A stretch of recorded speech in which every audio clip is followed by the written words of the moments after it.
Bonjour, bonjour. Ah bah, voilà, on attend Régine Atchondo, cher ami. Mais, ah la voilà. Donc, oh là, elle arrive top à l'heure. Alors, c'est formidable.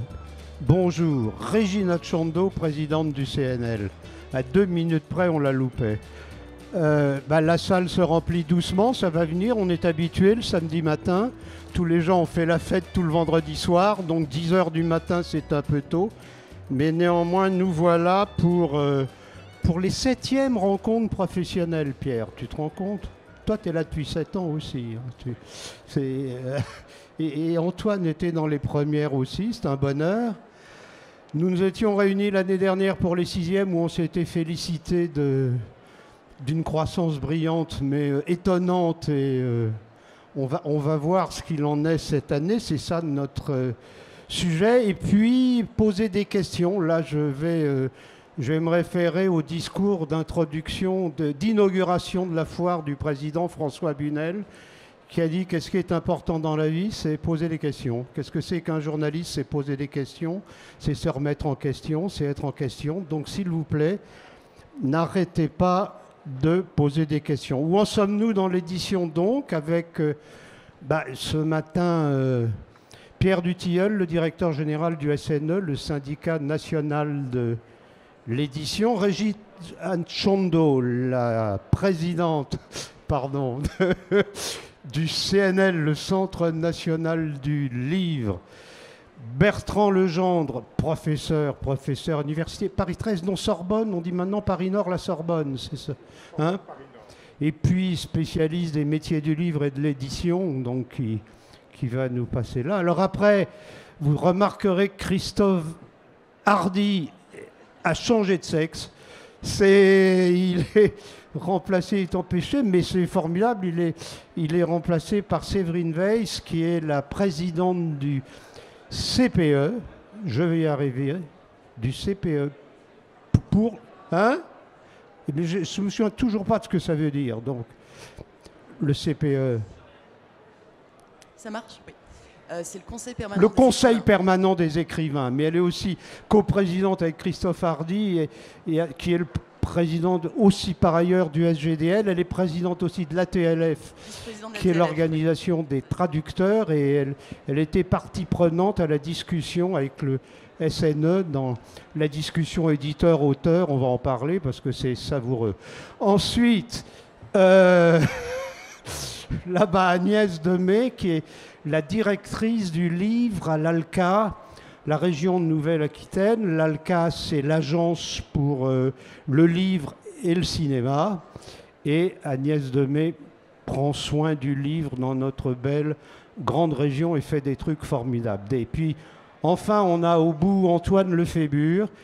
Il y a marqué historien des médias, mais c'est l'ancien patron du développement de Havas. Et puis, il est là pour poser les questions les plus curieuses qui puissent être sur ces sujets-là. Il n'a pas de domaine. Je vous propose qu'on commence. Alors j'ai par ailleurs dans la salle 3 intervenants prévus, là, comme toujours, et en particulier Maïté Five, qui est une espèce de genre nouveau dans le monde de l'édition, enfin un truc inhabituel, il va falloir s'y faire. Elle est blogueuse littéraire. Donc elle va nous écouter, elle va nous dire si ce qu'on raconte mérite d'être blogué, hein, par une blogueuse littéraire. Formidable. Et puis derrière, un jeune entrepreneur briviste qui se lance dans l'édition, ce qui honnêtement est absolument stupéfiant. Pierre, où on en est dans le monde de l'édition? Merci Jean de cette introduction. D'abord, ça fait plaisir de voir dès le matin autant de monde pour venir rendre visite finalement à des auteurs qui ont fait le déplacement pour venir jusqu'à Brive, comme pour beaucoup d'entre eux tous les ans, et qui ont l'air heureux d'être là. Donc je m'en félicite. Quelques chiffres, c'est la tradition. 2021, c'est vrai, a été une année exceptionnelle. Il faut dire qu'elle suivait 2020, jusque-là rien d'exceptionnel, mais qui avait connu des mois de fermeture des points de vente, et notamment des librairies. Et donc, les pourcentages d'évolution entre 2021 et 2020 ne sont pas très intéressants. Mais entre 2021 et 2019, là, ça devient beaucoup plus intéressant. En fait, en 2021, on a vendu 486 millions de livres. 486 millions, ça paraît énorme comme ça, mais il y a 5 ans, on en vendait 533 millions. Donc, en fait, on vend moins de livres aujourd'hui qu'on en vendait hier. Ça ne veut pas dire que le chiffre d'affaires descend, que le secteur ne marche pas bien. Ça veut dire qu'on a une baisse du lectorat. Et ça, c'est quelque chose qui nous préoccupe et je suis sûr que Régine nous en parlera tout à l'heure. Parce que la lecture a été décrétée grande cause nationale par le président de la République et ça n'est pas neutre. Je pense que c'est une mission qui nous appartient à tous. 486 millions, c'est beaucoup, mais voilà, ça décline légèrement année après année. Au niveau de ce nombre d'exemplaires, c'est vrai, c'est donne un chiffre comme ça. Mais en termes de chiffre d'affaires, là, la croissance en 2021 a été de 12,4%, ce qui paraît pas mal, mais en fait, ça inclut le livre scolaire qui répond à des normes particulières, à des réformes des programmes, etc. Donc si on fait abstraction des manuels scolaires, je dis bien juste les manuels, l'augmentation a été de 17,4%, donc ça devient très spectaculaire. En 2022, on décroît un peu. À fin septembre, on est à moins 5%. Mais par rapport à 2019, je reviens et je boucle, on est quand même à plus 12, plus 13%, ce qui veut dire que on est quand même dans une industrie, il faut de temps en temps utiliser les vrais mots, qui est malgré tout en relativement bonne santé. Donc, n'ayons pas peur de le dire. Relativement, c'est ce que je dis. Parce que le chiffre d'affaires, c'est une chose, mais vous avez, en lisant La Montagne notamment, et d'autres journaux ou la radio, la télévision, compris qu'il y avait des problèmes de matières premières et de production dans l'édition. On manque de papier, c'est une réalité, et quand on manque de quelque chose, les prix augmentent. Le prix du papier a augmenté d'environ entre 15 et 30% suivant les catégories de papier. Mais les questions liées à l'énergie font que l'impression, elle, a augmenté de manière forte, très forte, trop forte.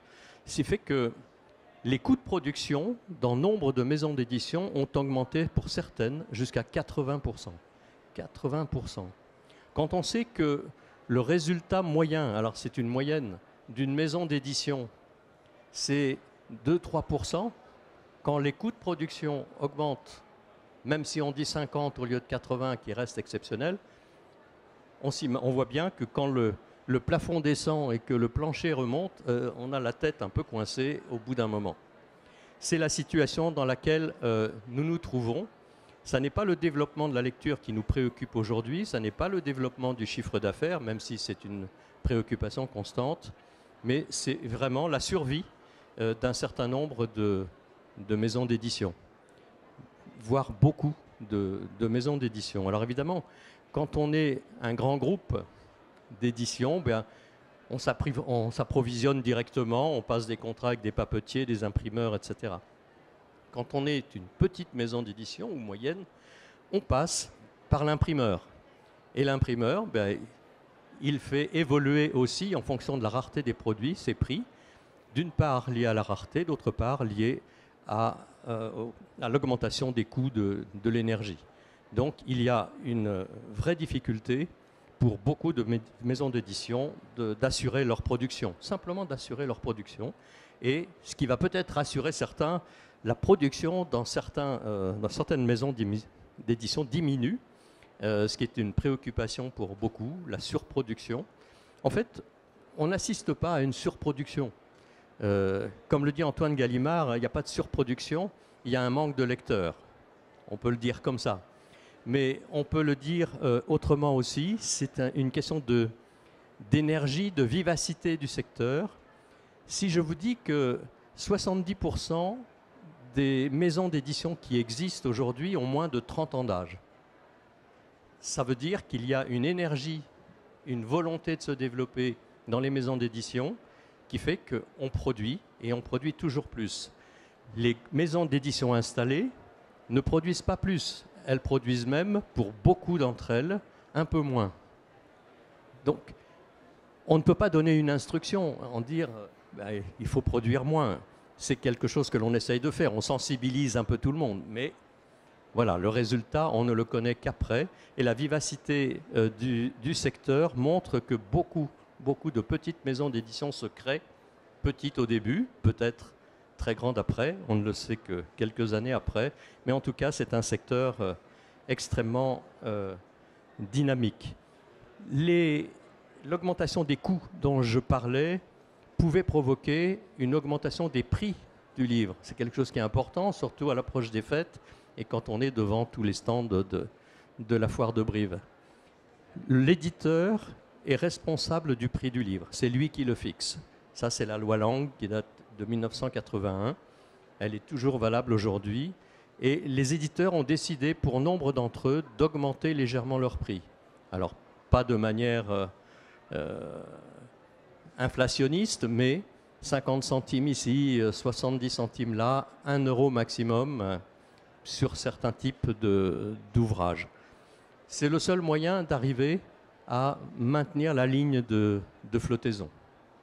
Donc c'est le cas aujourd'hui. Ça complique d'ailleurs la vie notamment des libraires, mais aussi des distributeurs, parce qu'il y a souvent une étiquette, un prix indiqué, et celui qui est indiqué n'est pas forcément celui qu'on vous demande à la caisse. Et donc, il y a tout ce travail à faire de réétiquetage ou de réimpression du prix du livre, ce qui est quelque chose voilà, d'important. Pour l'instant, voilà ce que je peux vous dire sur l'état de l'édition aujourd'hui. Merci Pierre. Là, c'est les éditeurs et les auteurs, alors. Où en sont-ils en 2022 ? Séverine. J'allais dire Christophe.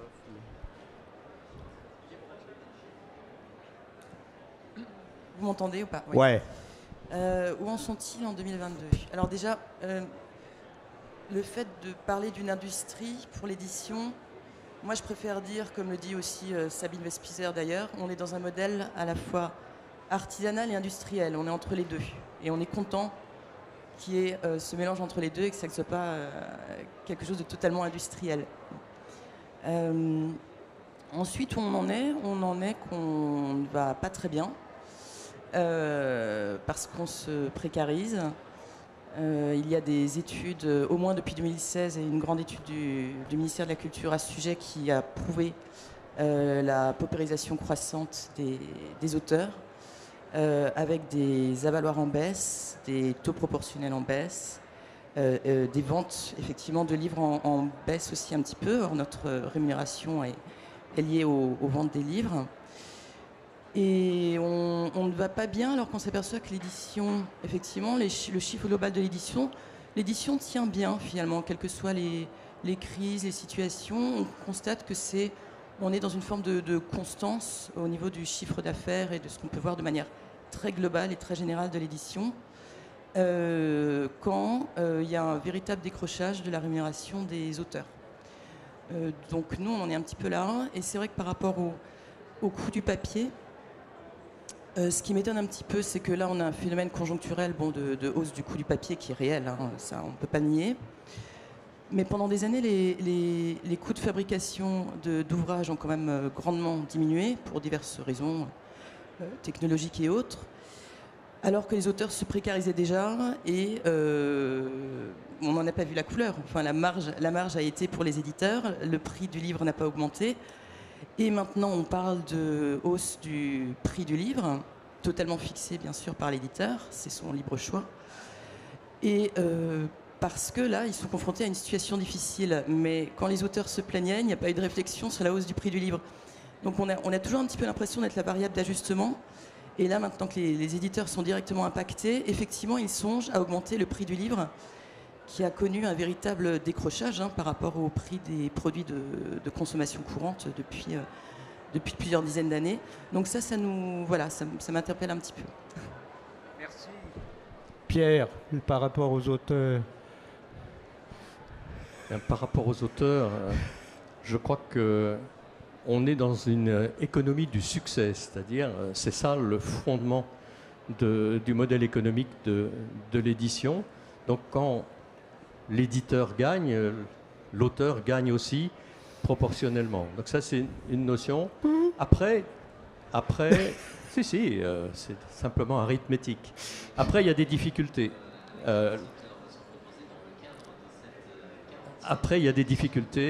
Et je crois qu'on aurait tort de vouloir opposer les auteurs et les éditeurs et les auteurs. Je crois qu'ils ont des intérêts objectifs à travailler le plus possible ensemble. Ils le font. Il y a des points de convergence qui sont réels. Les éditeurs avaient sérieusement à améliorer les conditions contractuelles avec leurs auteurs. Ça a fait l'objet de discussions depuis déjà longtemps, un premier accord en 2014 et puis maintenant des discussions qui se tiennent depuis 1 an et demi. On a des points de convergence qui sont significatifs. Il en reste beaucoup à améliorer et nous avons la volonté de les améliorer. Donc ces discussions existent. C'est vrai qu'aujourd'hui elles sont un peu interrompues ou un peu dans le vide, mais elles vont se conclure, j'en suis certain, par des accords. En tout cas, du côté des éditeurs, il y a cette volonté, et de poursuivre les discussions pour continuer encore à améliorer cette relation. C'est difficile, on a des discussions parfois tendues, mais toujours courtoises et respectueuses de ce qui nous rassemble, même si on peut ne pas aimer le mot industrie, ça reste quand même un produit et le livre. Alors, est-ce que je peux reprendre en parlant des négociations en cours ou en parlant des négociations actuelles? Il faut dire qu'il y a des négociations, oui, sans doute, et qu'elles voilà, sont en cours, oui. Alors, bon, effectivement, l'association de l'éditeur et de l'auteur, c'est indéniable. On travaille ensemble et on a tout intérêt à ce que l'édition se passe bien et à avoir de bonnes relations avec nos éditeurs. D'ailleurs, c'est souvent le cas. Mais on a quand même des problèmes en termes de rémunération. Par exemple, je pense typiquement au secteur de la jeunesse, où les auteurs sont rémunérés à des taux de 4%. Ce qui veut dire que concrètement, quand vous achetez un livre jeunesse, vous payez plus en TVA que vous ne rémunérez l'auteur. Pour un livre à 10 €, vous aurez 55 centimes de TVA et 37 centimes qui reviendra à l'auteur. Bon, les éditeurs n'y sont pour rien, là, il faut engueuler l'État.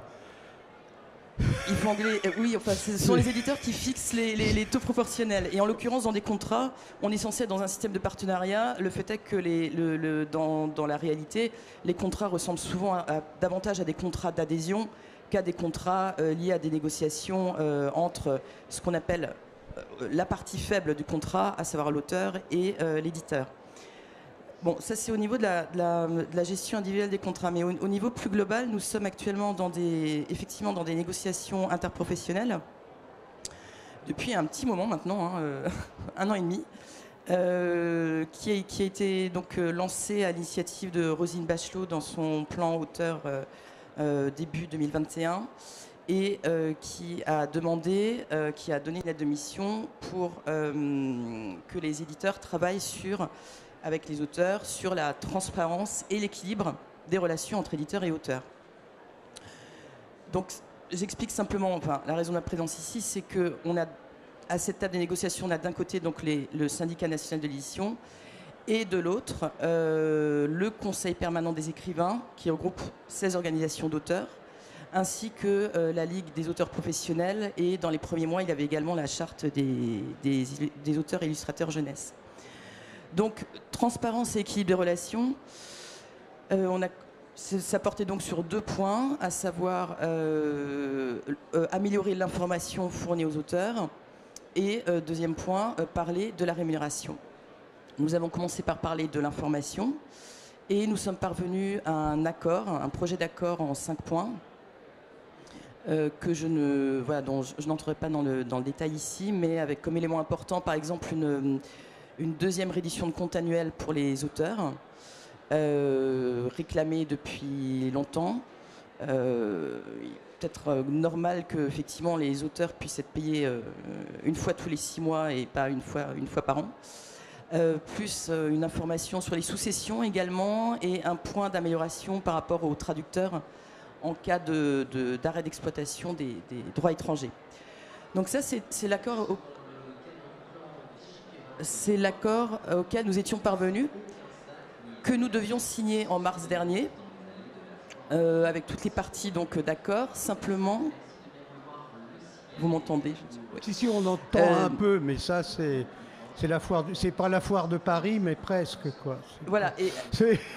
Et en fait, ce qui s'est passé en mars dernier, c'est que 3 heures avant la signature, donc tout ça sous l'égide du ministère, bien sûr, 3 heures avant la signature, rue de Valois, les éditeurs ne sont pas venus signer, pour des raisons un petit peu obscures. Donc l'accord n'a pas été signé. Nous avons eu à ce moment-là une autre lettre de mission de Roselyne Bachelot, toujours sur, cette fois-ci, la nécessité de se mettre autour de la table pour parler de la rémunération. Avec un intitulé très précis dans la lettre de mission de la ministre, qui disait que, dans un contexte de baisse des rémunérations artistiques, révélées par l'étude du ministère, ces questions sont inscrites aujourd'hui à l'agenda politique, aucun responsable ne peut les ignorer, et il est légitime qu'elles soient abordées. Donc il y a bien une volonté gouvernementale de parler de la rémunération et la précarisation des auteurs. Et là, nous avons commencé à en parler. Nous avons fourni une feuille de travail, un document de travail, aux éditeurs, donc pendant nos négociations. Et à la fin du mois de septembre, les éditeurs ont décidé de transmettre ce document de travail à la ministre en lui expliquant qu'ils ne pouvaient absolument pas parler des questions qui étaient pour nous importantes, notamment la création d'un minimum garanti non remboursable, non amortissable pour les auteurs. Ok. Et nous sommes bloqués là. Voilà, on est bloqué là, c'est un peu dommage. Pierre, on débloque en 2 minutes là. En une minute, dire quand même que effectivement il y a une question qui se pose, qui est une question de transparence dans l'information entre éditeurs et auteurs, qu'on y travaille, on va créer, parce que ça n'existe pas, et on est une des rares professions à ne pas avoir ça, à connaître l'exactitude des ventes. On a des estimations qui arrivent, qui sont faites par un institut qui s'appelle GFK, mais on n'a pas cet outil qu'on appelle entre nous de book tracking. C'est pas très beau, mais on va lui trouver un nom français bientôt. On a nommé un responsable, on a créé une structure pour le développer, on a trouvé le budget pour le faire, en grande partie.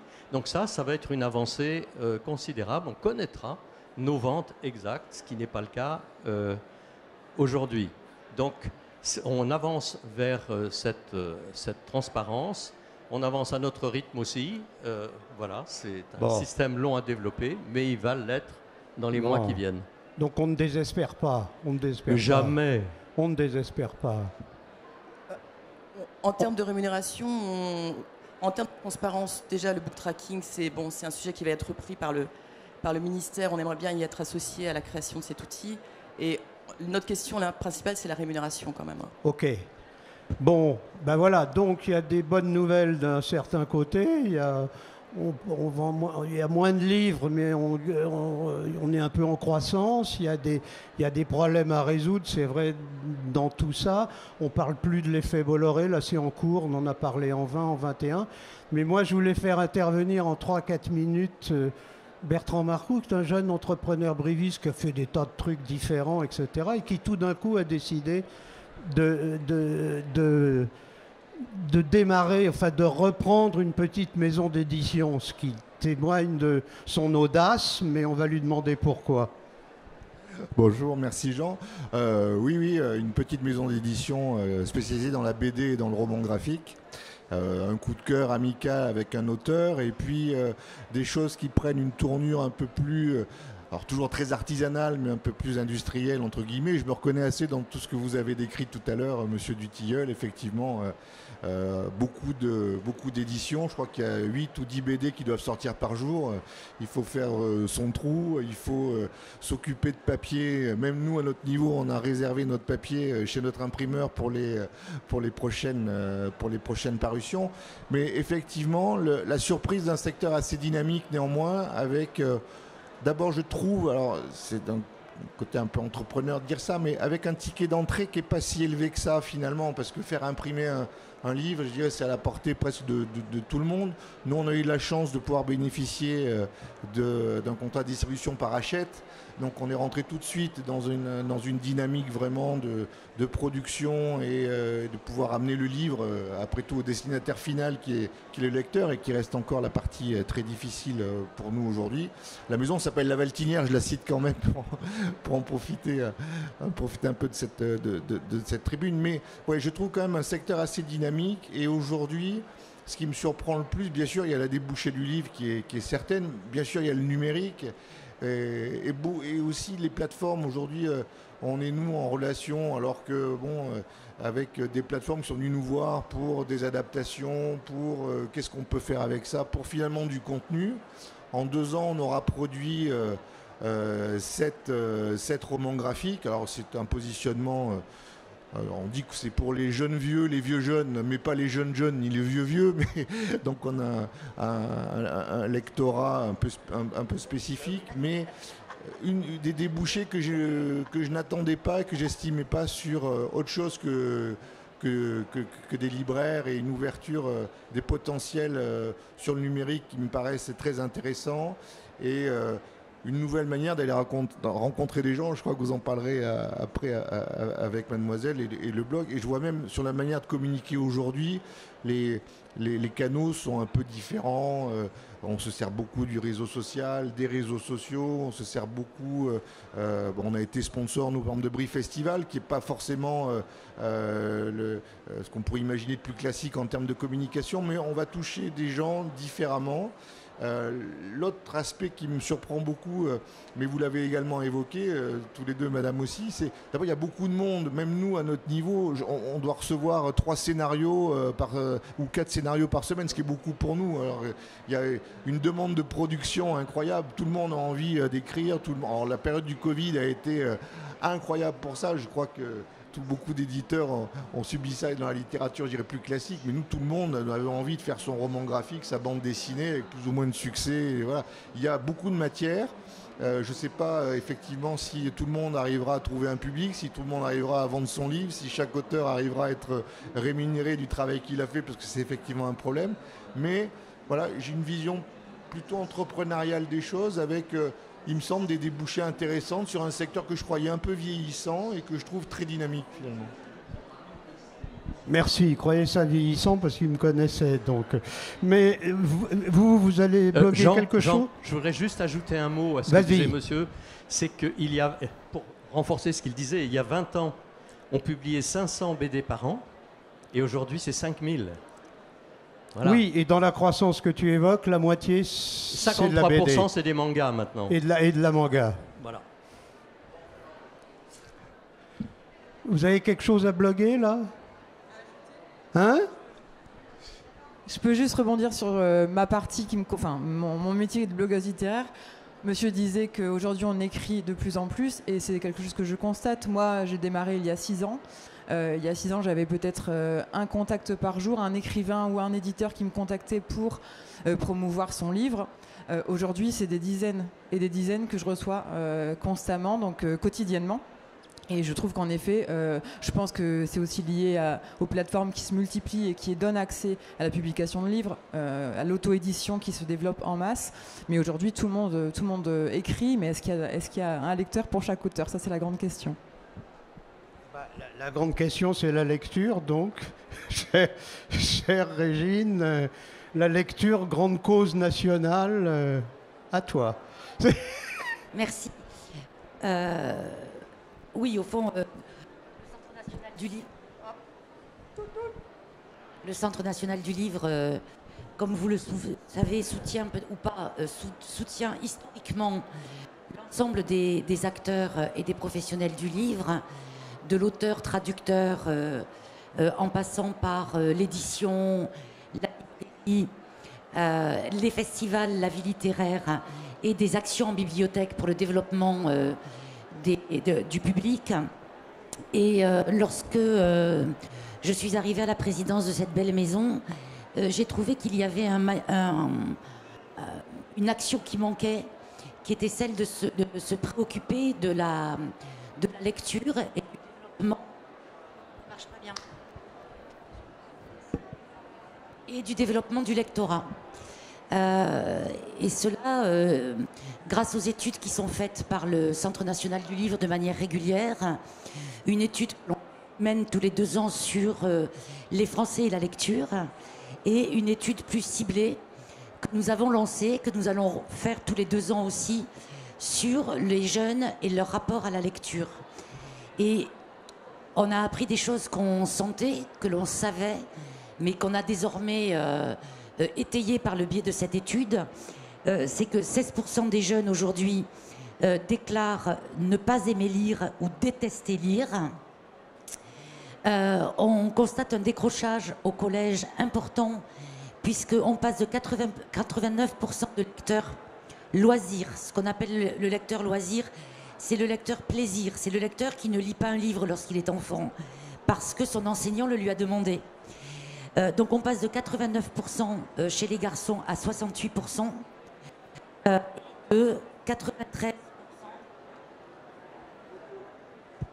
93% à 81% chez les filles. Donc un véritable décrochage au collège. 73% des jeunes déclarent lire le plus souvent des mangas. Il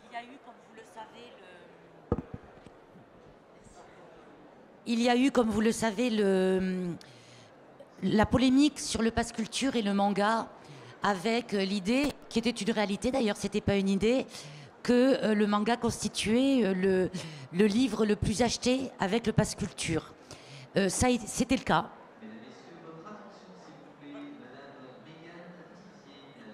Non, c'est pas moi. Donc, c'était le cas, effectivement. Avec le pass culture, c'est le livre qui a été numéro 1 à hauteur de 76% des achats dès qu'il est arrivé, mais concentré sur le manga. Aujourd'hui, comme vous le savez, le pass culture démarre à partir de la 4e, avec une part collective que l'enseignant peut dépenser avec sa classe et une part individuelle. La part collective, 25 €, la part individuelle, 30 €. Aujourd'hui, le livre est toujours majoritaire, il est à 55% des achats, et le manga continue d'être le livre le plus acheté, mais maintenant, 60% des jeunes qui viennent en librairie acheter un manga repartent avec un manga et un autre livre. Donc ce pont que l'on espérait, qui d'ailleurs est beaucoup fondé sur le conseil du libraire, ce pont entre le manga et une autre forme de littérature est en train de s'opérer. En tous les cas, aujourd'hui, il s'opère pour 60% des jeunes. Donc ça, c'est plutôt une bonne nouvelle. Les moins bonnes nouvelles, en plus du décrochage des collégiens, c'est que 47% des jeunes déclarent qu'ils aiment faire autre chose en lisant. Regarder des vidéos sur YouTube, répondre à leurs copains sur les réseaux sociaux. Alors, ça laisse bien évidemment sous-entendre que la question de l'attention et de la concentration sur la lecture n'est plus du tout la même si presque la moitié des jeunes qui lisent font autre chose en même temps. Ensuite, ce que l'on tire aussi de cette étude, évidemment, on s'en doutait, mais ça nous est totalement conforté, c'est que pour 92% des jeunes devenus adultes et qui lisent, les parents leur lisaient une petite histoire le soir avant de s'endormir, et des livres étaient dans la maison dans laquelle ils ont vécu. Il y avait des bibliothèques. Enfin, donc cette corrélation entre lecture à voix haute faite par les parents, et alors en particulier comme le père, on peut le regretter au moment de la vague #MeToo, c'est le père qui influence plus les enfants avec la lecture que la mère. Mais on sait aussi que c'est parce que les mères ont beaucoup plus tendance à dire à l'enfant « lis », à aller acheter des livres avec eux en librairie, à les emmener à la bibliothèque. Donc lorsque c'est le père, ça apparaît comme un événement plus marquant sur le plan du souvenir de l'enfant. Et je crois que je vous ai à peu près tout dit sur le constat, en tous les cas, de l'état de la lecture et des jeunes aujourd'hui en France. Sur le lectorat, j'y reviendrai pas. Pierre, au fond, en a très bien parlé en disant le nombre de lecteurs diminue, le chiffre d'affaires n'en souffre pas, et tant mieux. Comme on le dit, c'est une industrie, il faut qu'on continue d'être dans cette démarche d'une industrie qui doit rester vivace et vivante. Mais effectivement, le nombre de lecteurs s'érode. Alors, il s'érode, pardon. Alors, il s'érode aussi parce que la consommation des écrans chez les jeunes est devenue massive.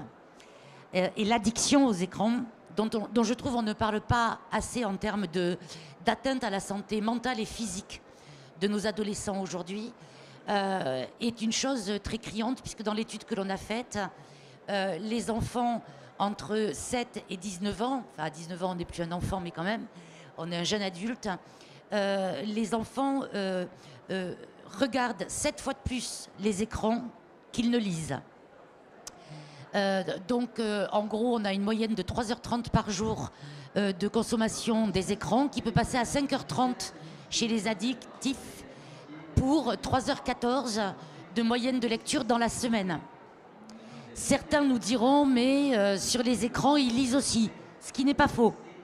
Mais on sait aussi que ça ne fait pas le même effet sur le cerveau en termes de mémoire, en termes de concentration, en termes d'acquisition par exemple du calme pour préparer une nuit de sommeil véritable, en termes aussi de baisse du stress dans le cas d'anxiété chez les jeunes.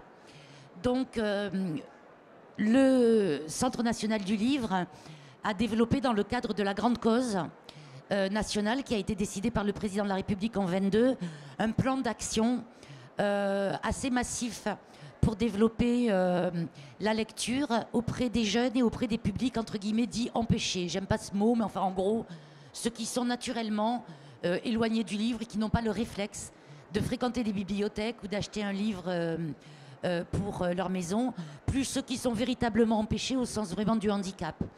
Donc on a organisé notre plan de lecture en 3 axes, multiplier et démultiplier les rencontres d'auteurs dans les écoles, les collèges et les lycées, en partenariat avec le Pass Culture à partir de la 4e, en partenariat très fort avec l'Éducation nationale. Et on a trouvé là un désir des enseignants très très fort. On est aujourd'hui à plus de 600 masterclass qui ont été organisées, d'auteurs qui se sont rendus dans les collèges et les lycées pendant 2 heures pour rencontrer des classes. Et on est à plus de 200 organisations de résidence d'auteurs dans les établissements scolaires. Donc là, c'est un temps plus long. On les rémunère, nous, à hauteur de 2 000 € par mois. Ils doivent 6 demi-journées aux établissements scolaires pour organiser des ateliers qui peuvent être des ateliers d'écriture, de lecture à voix haute, d'illustration, de dessin, lorsque l'on travaille avec des dessinateurs de bande dessinée ou des illustrateurs. Et on sent qu'il y a une véritable attente de l'Éducation nationale, dont je dirais qu'elle a été très moteur dans la signature de la convention que nous avons passée. Et pour leur simplifier la vie, on a même proposé de faire le back-office de la rémunération des auteurs, car l'Éducation nationale n'avait pas aujourd'hui forcément, ce que je peux comprendre parce que c'est complexe, et les auteurs ne nous diront pas le contraire, le savoir-faire tout simple de payer une masterclass ou une résidence dans son école, parce que la rémunération des auteurs n'est pas la même que celle d'un salarié. C'est plus complexe. Et les auteurs parfois s'y perdent eux-mêmes. Et l'URSSAF Limoges s'y est beaucoup perdue au début lorsqu'elle a récupéré les droits des auteurs, même si ça va mieux aujourd'hui, et tant mieux. Donc, multiplication des rencontres d'auteurs.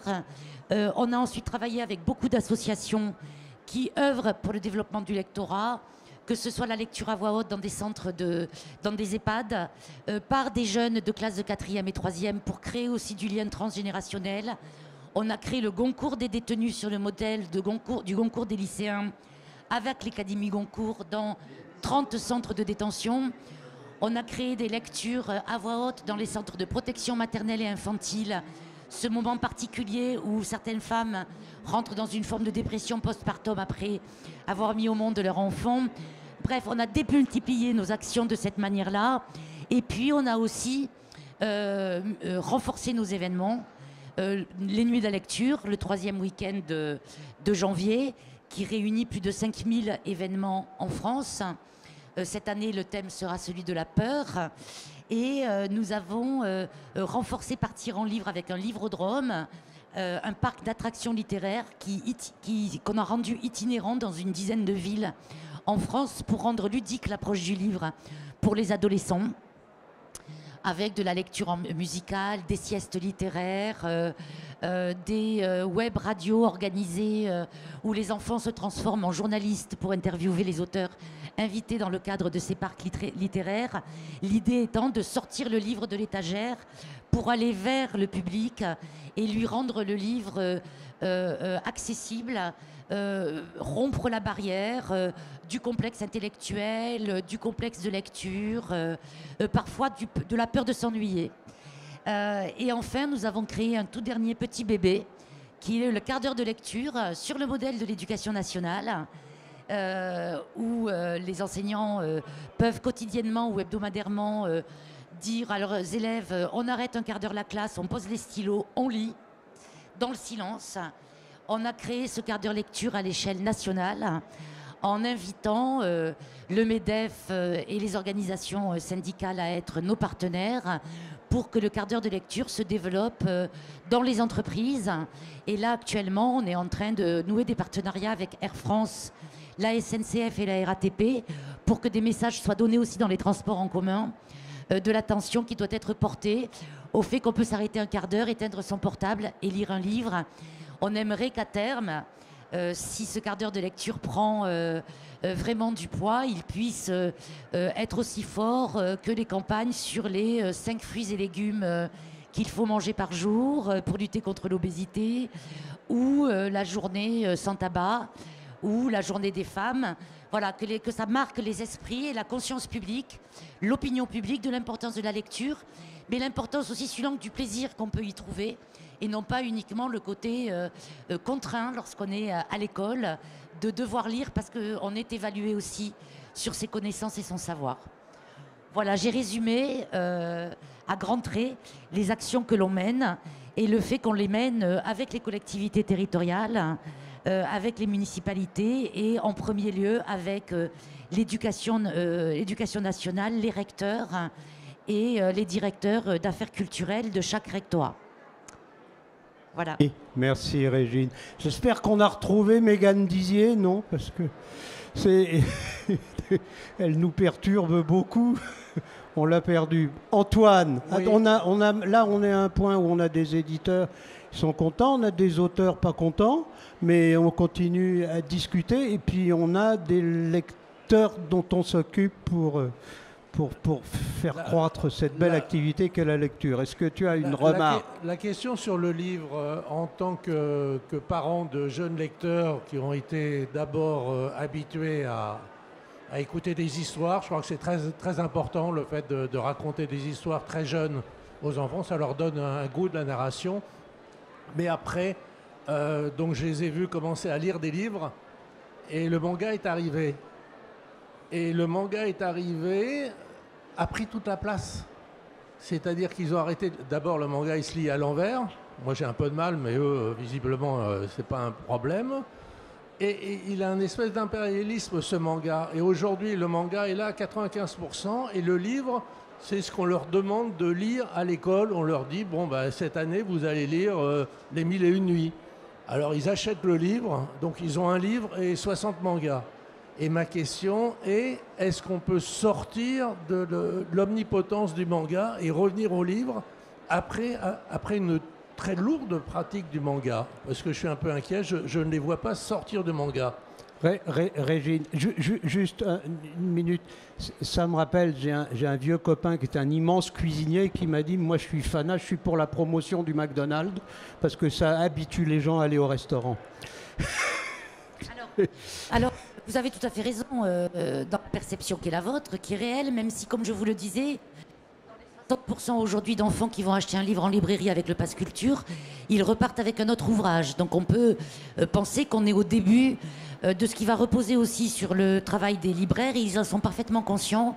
Ils ont, grâce au Pass Culture, beaucoup de jeunes qui rentrent pour la première fois dans une librairie, Comme vous le savez, le Pass Culture va désormais, à partir de janvier 23, commencer dès la 6e, donc toucher les enfants plus jeunes.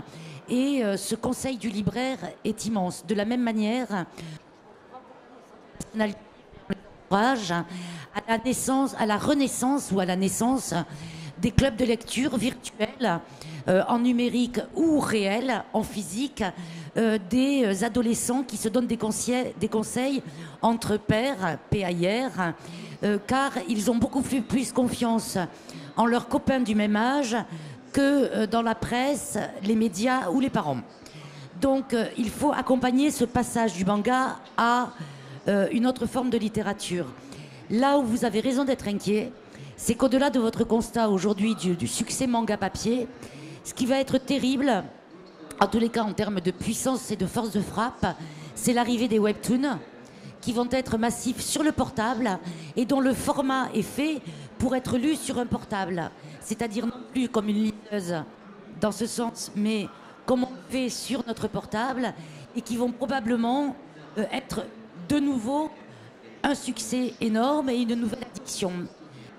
Donc il faut compter sur notre capacité en tant qu'adulte, que ce soit au sein de l'éducation nationale ou avec les dispositifs que sont les librairies bibliothécaires, à la capacité de donner envie d'autre chose. Je voulais juste ajouter 2 petits points. Le premier, c'est que les éditeurs en ont parfaitement conscience de ça et qu'ils se créent dans les territoires et au plus profond des territoires des maisons d'édition qui ont compris cette mission. Et la Fédération des éditions indépendantes, dont la vice-présidente Esther Merino est là aujourd'hui, travaille avec nous là-dessus pour développer justement la lecture dans l'ensemble du territoire. Et ça, c'est très réjouissant. Le deuxième point, c'est que nous avons créé au Syndicat national de l'édition un jeu qui s'appelle Les Petits Champions de la lecture et qui, depuis 10 ans, et qui a réuni cette année plus de 100 000 enfants de CM1 et de CM2. Et les enfants se les racontent eux-mêmes, ces histoires maintenant, puisque c'est un concours de lecture à voix haute. Je vous propose d'essayer quand vous rentrerez chez vous. Vous verrez, c'est formidable. Devant votre miroir ou tout seul dans votre chambre, vous lisez à voix haute et vous verrez, ça n'est plus du tout la même lecture. Et ça contribue aussi au développement de la lecture. Oui, merci Jean. Je voulais intervenir justement sur l'importance du libraire indépendant dans l'accompagnement de la diversification des lectures. Une opération qui s'appelle Jeunes en librairie, qui est d'ailleurs née dans la région aquitaine de l'époque et qui s'est maintenant élargie à l'ensemble du territoire français, amène justement dans le cadre de la classe les élèves à être accompagnés par des libraires. Et ces libraires justement racontent volontiers à quel point ils leur font découvrir que oui, la librairie peut aussi répondre à des questions d'adolescents, des questions de sexualité, des questions de formation, tout un tas de questions auxquelles le manga est une première approche, mais en deuxième lieu, la diversité en fait du fond d'une librairie indépendante est un lieu merveilleux de ressources pour les adolescents, et la généralisation de ce dispositif nous permet d'espérer en effet que ce pont qui est fait entre le manga et d'autres types de lectures se réalise effectivement. Merci Agnès. Et tout ça, ça passe par la diffusion du livre, avec une question qui monte de plus en plus, qui est le livre d'occasion. Bertrand, entre autres peut-être. Oui, effectivement, une des questions qui monte actuellement est celle du livre d'occasion, qui a jusqu'à très récemment, et c'est encore un peu le cas, constitué une sorte d'angle mort de l'économie du livre, de l'économie d'édition, un espace auquel peu de gens s'intéressaient. Alors les choses évoluent récemment. D'abord, certains chercheurs ont commencé à travailler là-dessus. Je pense à un collègue, Vincent Chabot, qui a produit plusieurs ouvrages sur le sujet. Et puis le ministère de la Culture également a commencé à s'intéresser il y a quelques années à cette question du livre d'occasion, avec les travaux d'Hervé Renard, hein, qui avait engagé des recherches là-dessus. Alors c'est un point qui paraît aujourd'hui tout à fait... des intermittents du spectacle et des intermittents de la sono. C'est un point qui apparaît aujourd'hui tout à fait important et qu'il faut replacer dans un contexte plus large qui est celui de l'économie solidaire, de la sensibilité croissante aux questions environnementales, de la lutte contre toutes les formes de gaspillage. Et qui est donc favorable à une seconde vie du livre, ou voire une troisième vie du livre. Donc évolution des pratiques de consommation qui gagne également donc la circulation du livre. Alors cette question-là, elle est importante parce que ce que l'on observe, c'est devenu un peu un lieu commun, mais le numérique est partout.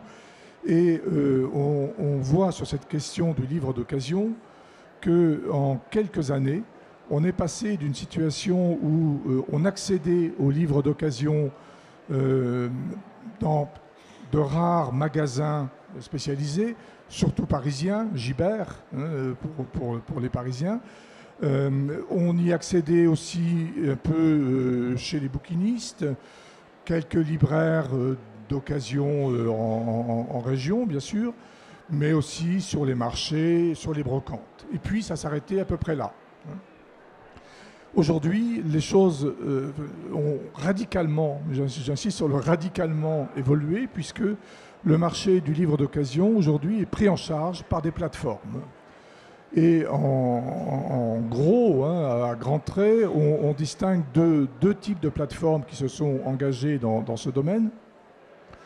Des plateformes d'échange, donc c'est de la circulation de livres d'occasion, mais qui n'est pas une circulation marchande. On échange des livres, point. Et puis des plateformes marchandes qui sont soit spécialisées, soit généralistes. Des plateformes spécialisées comme Momox, pour ne citer que la plus importante, sans doute, qui se sont fait une spécialité du marché du livre d'occasion sur un mode très professionnel, avec des outils de recherche qui intègrent l'ISBN, qui est l'outil infaillible d'identification d'un livre, et puis des plateformes généralistes. Alors là, la liste est interminable. Bien sûr Rakuten, bien sûr Le Bon Coin, eBay et quantité d'autres, sur lesquels on trouve des livres d'occasion de manière plus ou moins structurée, plus ou moins fiable, mais ce qui est essentiel à retenir, c'est l'importance de l'offre. L'importance de l'offre, puisque on commence à travailler sur ce sujet-là, mais en gros, on est aujourd'hui en mesure de considérer qu'il y a environ 500 000 offres nouvelles par mois sur un échantillon de plateformes. Et on est donc d'évidence en dessous de la réalité. Mais ce chiffre-là suffit à lui seul à dire l'importance du phénomène. Ce qui, derrière cette mutation du livre d'occasion dans les caisses des bouquinistes ou dans les piles des libraires se dessine, c'est en fait un passage de l'achat du livre d'occasion lié un peu au hasard d'une rencontre, au hasard d'une fouille dans ces caisses ou dans ces rayons, à des achats prémédités, structurés, puisque ces plateformes sont aujourd'hui dotées généralement d'outils de recherche qui fonctionnent plus ou moins bien, mais qui fonctionnent. Et j'y insiste, sur les plateformes les plus spécialisées, des outils qui fonctionnent très très bien, qui vous permettent évidemment de chez vous et très rapidement de rechercher le livre que vous voulez acheter et non pas d'acheter le livre que vous rencontrez au hasard d'un vagabondage sur Internet. Ça, c'est un changement de paradigme qui est fondamental et qui va évidemment conduire à un développement de ce marché. Alors, pour vous donner quelques idées de la situation, quelques chiffres, hein, sans en faire un usage abusif, mais on considère aujourd'hui que 25% des acheteurs de livres neufs sont aussi des acheteurs de livres d'occasion. Et la tendance va croissant. Si on accepte l'année passée, où tout était un petit peu hors tendance et un peu trop particulier, mais la tendance est très nettement au développement des pratiques d'achat de livres d'occasion. Premier point. Le second point souligne le fait que l'achat d'occasion va majoritairement de pair avec l'achat de livres neufs. Alors ça, c'est intéressant aussi à observer. Ça signifie que ce n'est pas un basculement radical. Hein. Les acheteurs de livres neufs ne cessent pas d'acheter des livres neufs pour acheter des livres d'occasion, mais ils mixent leurs achats.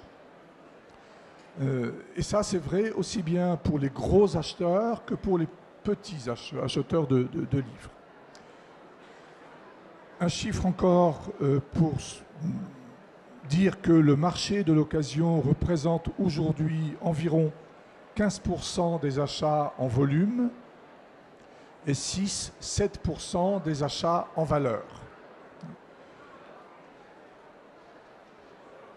J'ajoute que cet intérêt pour le livre d'occasion est inégalement réparti en fonction des catégories de livres. Très nettement, c'est la littérature générale qui l'emporte, qui est la première catégorie de livres qui bénéficie de ce développement du livre d'occasion. Précisément, le marché de l'occasion est assuré à 50% par la littérature générale, ce qui est le double de la part de la littérature générale en livre neuf. Vient ensuite la jeunesse, 15%, puis la bande dessinée, 10%. Alors, voilà, on voit bien ces trois blocs principaux que sont donc la littérature générale, la jeunesse et la bande dessinée. Ce que l'on peut encore ajouter, si j'ai quelques secondes, c'est un mot sur les canaux d'approvisionnement, puisqu'il découle de cette mutation que j'ai esquissée à grands traits, que le mode d'approvisionnement ont forcément radicalement évolué. Vient en premier Internet, qui représente 50% des flux, la librairie, 10%, et c'est un sujet important aussi. On observe aujourd'hui qu'un certain nombre de libraires de neuf, s'intéressent aussi aux livres d'occasion. Aujourd'hui, on en est au stade, si on accepte le cas de Gibert à Paris, on en est au stade de l'expérimentation, du tâtonnement, mais on voit des libraires créer des petits espaces occasion. Sans doute pas pour développer un chiffre d'affaires, en tout cas pas aujourd'hui, mais pour tester, pour voir un petit peu quelle est la demande du public et sans doute aussi pour chercher à fidéliser un peu leur clientèle. Donc 50% Internet, 10% pour la librairie, 5% pour les particuliers. Donc ça, c'est des échanges entre pairs qui ne sont pas, qui ne passent pas par un intermédiaire professionnel, mais simplement par une plateforme. Et puis le reste du marché, bien, on ne sait pas très bien aujourd'hui où il se situe, comment il se développe. Il reste bien sûr ces marchés, ces bouquinistes, tout cela. On a tendance à considérer que c'est devenu un peu homéopathique peut-être, hein, mais voilà, sur cette question-là, on n'y voit pas encore très clair. Je termine en disant simplement qu'aujourd'hui, on sait que 6 enseignes de vente de livres d'occasion dominent le marché et assurent 50% des achats en volume. Je ne vais pas vous surprendre en disant qu'on y rencontre Amazon, Price Minister, eBay, Le Bon Coin, la Fnac et Gibert, qui sont voilà, ces 6 premiers acteurs qui totalisent à eux seuls 35% des volumes. Alors, cette question-là et les éléments que je viens de vous livrer sont suffisants, je crois, pour dire l'importance du phénomène. On est encore en pleine exploration. C'est un sujet qui intéresse l'interprofession, bien sûr les éditeurs, les libraires et les auteurs. Bien évidemment. Et donc on a lancé une grosse étude. Quand je dis on, c'est le ministère de la Culture, dont je ne fais pas partie, mais je coordonne l'étude, le ministère de la Culture, la SOFIA, et puis je dirais que l'ensemble de la profession est partenaire de cette étude, le SNE, le CNL, le syndicat de la librairie française et les auteurs également sont concernés par ce sujet-là. Cet intérêt collectif, je crois, suffit à lui seul à dire l'importance de cette question. Merci Bertrand. Oui, l'importance, et puis qui montre encore une fois, au fond, le dynamisme et la vivacité de l'édition de ce secteur, du livre et de tout ça. Antoine. Oui, alors sur cette histoire de livres d'occasion, c'est effectivement passionnant quand on est dans un processus de recherche, ou individuel ou universitaire, de se rendre compte qu'aujourd'hui, il n'y a plus de livres épuisés. Ça, c'est tout de même une révolution copernicienne par rapport à il y a 20 ans. C'est-à-dire qu'entre les rééditions numériques faites par Hachette ou par la BNF, plus tout le marché de l'occasion, la rareté, c'est le livre rare. On trouve absolument tout ce qu'on veut. Et alors, phénomène paradoxe, il y a vraiment encore des livres qu'on ne trouve plus. Et à ce moment-là arrive un phénomène presque de spéculation. Si vous prenez l'exemple des catalogues raisonnés de peintres, un catalogue raisonné qu'on peut retrouver en réédition numérique, le prix plafonne autour de 150-200 €. Mais s'il est épuisé en réédition numérique et s'il est épuisé en papier, il peut coûter 1500, 1800, 2000 €. Il y a des gens qui se montent comme ça des systèmes de niche avec le numérique où se créent des valeurs de perles. Par exemple, la revue de documents des années 30 de Bataille, dont aucune bibliothèque n'a la collection intégrale, ça c'est même pas la BNF, personne ne l'a. Elle a été rééditée par place, elle a été totalement épuisée et techniquement on ne la trouve pas. Impossible de la trouver, que ce soit par Internet, et donc la valeur est absolument infinie puisque c'est une revue très importante et très intéressante et que plus personne de là peut l'avoir.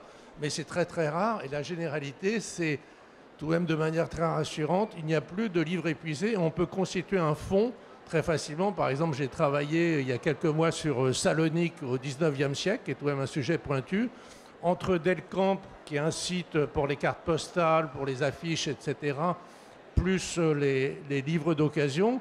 J'ai pu me constituer 150 livres et 300 documents iconographiques absolument extraordinaires en quelques semaines pour quelques centaines d'euros. Et ça, c'est tout de même quelque chose pour le chercheur qui est totalement nouveau. Merci. La Bataille, on le retrouvera bientôt dans un coffre-fort dans le métavers, à un prix considérable. Merci Antoine. Alors maintenant on va passer quand même, on est dans cette belle région Nouvelle-Aquitaine, vous avez pris la parole, mais Agnès,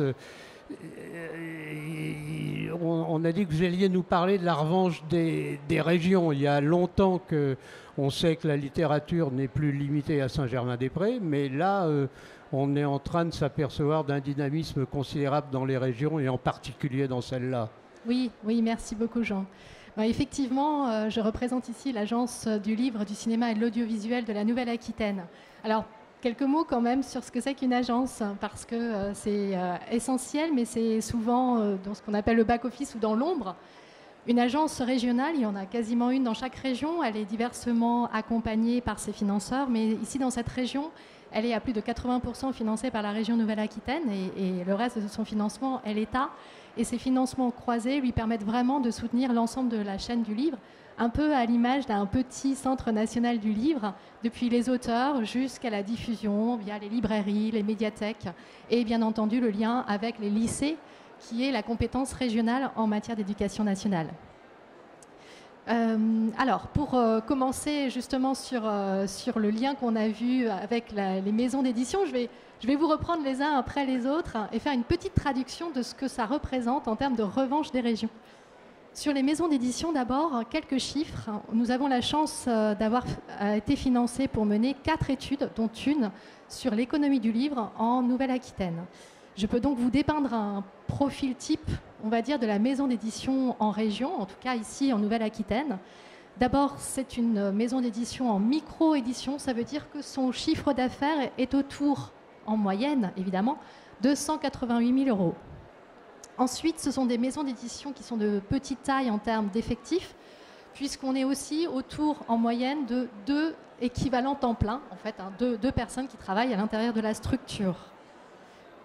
Seulement 20% des personnes qui travaillent en maison d'édition peuvent dégager un salaire supérieur au SMIC. Et enfin, 59% des maisons d'édition de Nouvelle-Aquitaine sont en autodiffusion et autodistribution. Ça veut dire quoi? Ça veut dire que la personne ou les personnes, 2 ETP en moyenne, qui se trouvent à l'intérieur de la structure, sont amenées à mener elles-mêmes leurs actions de présence en librairie indépendante ou sur d'autres canaux, et ensuite de distribution, c'est-à-dire le transport des livres jusqu'à l'endroit où les acheteurs vont se procurer les livres.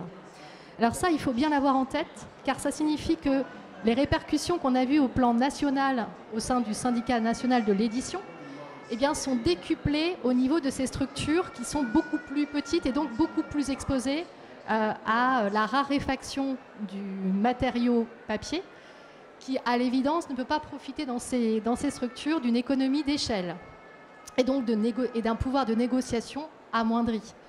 Enfin, au niveau de cette variable qu'est le prix du livre, là encore, étant donné que le tirage moyen est autour de 1500 exemplaires, l'effet best-seller intervient moins pour venir absorber l'augmentation des coûts de production via d'éventuels extrêmes gros succès. Donc ça signifie que c'est une économie qui est particulièrement sensible à ces évolutions. L'évolution aussi de la cherté du transport. Je viens de le dire, l'autodiffusion suppose que ces coûts soient assumés directement avec ces hausses et cette inflation en fait, du prix que ça représente. Alors, que font les régions? Parce que ça, c'est important de se dire qu'un peu comme dans le Centre national du livre, en face de cet état de fait, les régions ont des mécanismes justement d'accompagnement. La région Nouvelle-Aquitaine, comme beaucoup d'autres régions, mais de façon particulièrement poussée ici, a ce qu'on appelle un contrat de filière.